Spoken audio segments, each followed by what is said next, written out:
Hello সবাইকে, আশা করি ভালো আছেন। আজকে আমাদের এই রাস্তাটা দেখানোর চেষ্টা করতেছি। আমাদের এই রাস্তাটার লোকেশন হলো মাইজবাড়ি ল্যাংড়া বাজার থেকে পূর্ব দিকে, অর্থাৎ মরহুম হাজি আব্দুল সালাম ড্রাইভার সাহেবের বাড়ি সংলগ্ন যে রাস্তা, মেন রোড থেকে ইডার সোলিং আসছিল। এই যে অবস্থা রাস্তা, পাশে ফিশারি আছে। এই রাস্তার কোনো উন্নতি নেই, ঠিক আছে। প্রথমত ইউনিয়ন পরিষদে কোনো চেয়ারম্যান নাই, দ্বিতীয়ত জনগণের জনদুর্ভোগের কোনো অভাব নেই। এই রাস্তার দৃশ্যমান কোনো উন্নতি নেই।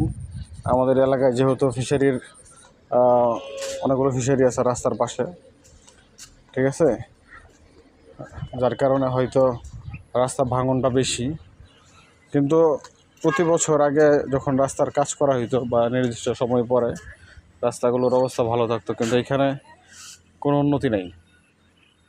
আশা করছি খুব দ্রুত এই রাস্তার কাজ হবে।